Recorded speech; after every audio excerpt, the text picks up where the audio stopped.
Hi guys! Welcome to our lesson for the week of October the 18th. Excuse me.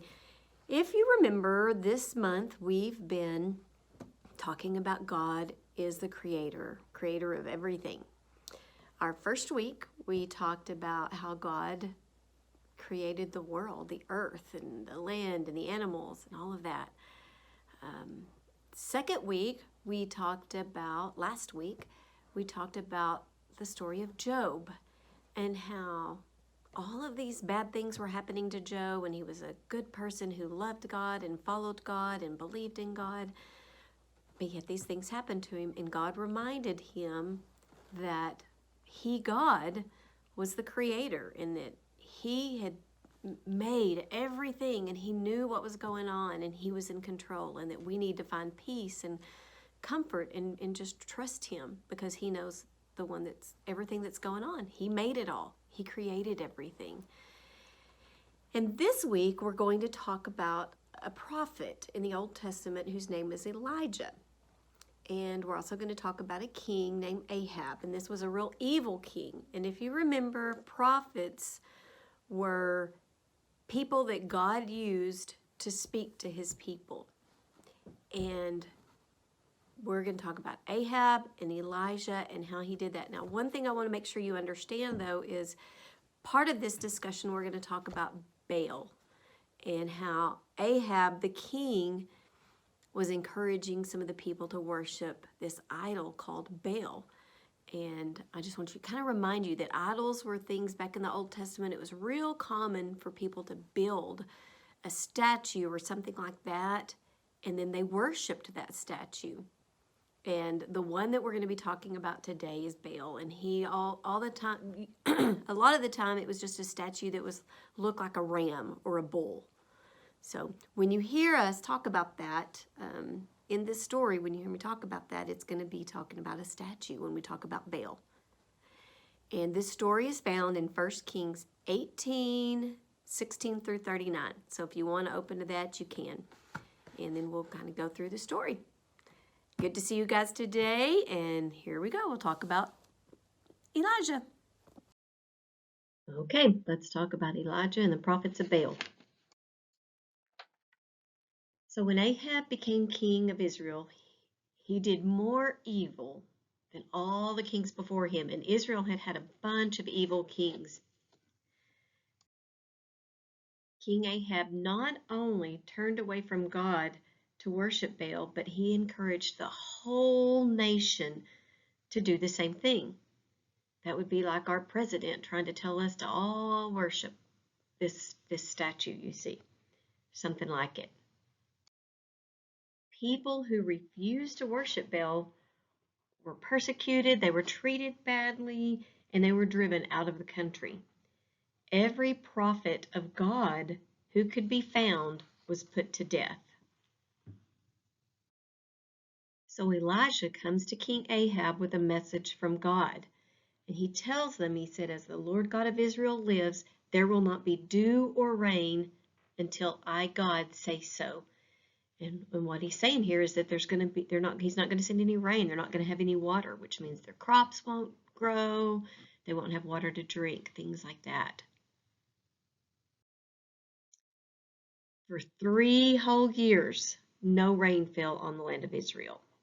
So the grass disappears from the hills, the cattle get really lean, a lot of them die, nothing grows in the field, they don't have crops.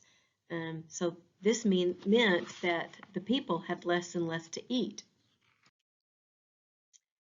Then God spoke to Elijah, and remember, it had been 3 years since he had talked to him and told him that this wasn't going to happen.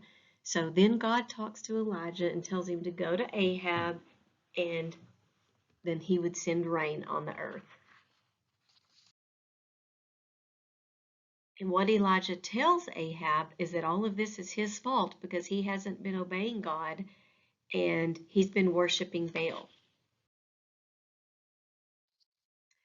So the king listens to Elijah and told him to gather all the people of Israel and all the prophets of Baal and go to Mount Carmel. Go to this mountain, and Elijah says, get all the people together and let's go to Mount Carmel. And Ahab says, okay, let's do it. They're going to basically kind of have a showdown and see, let's see who's God, who really is God. Is your God God or is my God God? So from all over the land of Israel, these people came to Mount Carmel wondering what in the world was going to happen. And Elijah wanted all of the people to be there because he wanted them to see that God was God and the overwhelming power that God has. Just like a God that can make creation, that he's got this overwhelming power. And Elijah asked the people, how long are you going to just keep going back and forth between serving God and serving idols? If the Lord is God, then you need to serve him. If Baal is God, then you need to follow him. So let's prove who really is God. And Elijah said something, he told him, said, there's just one of me. I'm the only prophet of God here. You've got 850 prophets, 450 of Baal and 400 of Asherah, which was another god that they worshipped, another idol that they worshipped. He said, there's one of me and there's 850 of you. Then Elijah tells them to prepare this sacrifice. You know how they used to sacrifice animals? He says, prepare this sacrifice. I'll do the same thing. But we won't light the fire to sacrifice it with. Y'all will call on your God Baal to bring down fire, and I will call on the Lord God to bring down fire, and we'll just see who answers with fire. And whoever that is, whichever one answers and brings down fire for the sacrifice, that will be God, and that will be who we will serve. Now, I don't know about you, but that takes a lot of faith to have that much confidence that you're going to do this and God's going to do that for you. God's going to just bring down fire for the sacrifice. But the people agreed because they believed in their Baal. They thought Baal would do this for them. So Elijah let them go first. So they've got this sacrifice. It doesn't have any fire on it. And they start calling on their god Baal from morning until noon. Just calling on them, leaping around, dancing, and saying, Baal, hear us. But nothing happens. There's no answer. There's no fire comes down. Nothing happens. When it gets to be noon, Elijah begins to kind of make fun of him a little bit and says, maybe you need to yell a little bit louder. You need to cry out a little bit louder. Maybe Baal is talking to somebody else, or maybe Baal is on a journey or something. Maybe he's asleep and you need to wake him up. Maybe you need to be a little bit louder. So the prophets of Baal cried a little bit louder. They were leaping around and cutting themselves with knives, doing everything that they could, hoping that Baal would answer them and bring down fire onto this sacrifice. Now remember, there's all kinds of people from all over the land of Israel watching this. So they're watching it and they're seeing that Baal doesn't answer. Elijah then called the people to come up close to him as he prepared his sacrifice so that he could call on God. So he first took 12 stones and he rebuilt a broken altar of God, an altar that they had torn down. He rebuilt it. He put wood in place, put it up on top, and then he laid the sacrifice, the animal, up on the altar. Next, Elijah built a trench all the way around that altar. Now remember, all the people are up close watching. They've been watching the Baal prophets call and try to get Baal to do something, and he doesn't. So he's got all the people there watching him. He makes this altar, builds a trench around it, and then he had a strange request for the people. He told them to bring 12 large jars of water and to throw it all over the all over the altar, and soak it up. And then they soaked it, and then the trench all the way around here, all the way around it, it was filled up with water. Then Elijah comes up to the altar and he prays to God. Lord God of Israel, let it be known today that you are God and I am your servant who has done all these things at your command. So he wants everybody to hear that he's calling out to God and that he's only doing this because this is what God has said. Now remember, he's wanting him to bring down fire and burn up that sacrifice, and he's got it all wet. And you guys know how hard it is for something wet to burn. Next, he says to God, hear me, O God, so that these people will know that you are the Lord God and turn back to you. And then suddenly, fire fell from the sky onto the altar. The altar, the sacrifice, the water, even the dust of the ground was consumed by the fire. You see people just getting back because there's such a big, big fire. The people fell on their faces and they exclaimed, "The Lord, He is God. The Lord, He is God." The whole nation started worshiping the Lord as the only living God because they saw that Baal couldn't do anything, but God was so overwhelmingly powerful. Now, remember, there was supposed to be rain. God said that He would bring rain, and there hadn't been rain in a long time. So after the people did this, then Elijah started thinking about the rain and how God had promised that He would do that.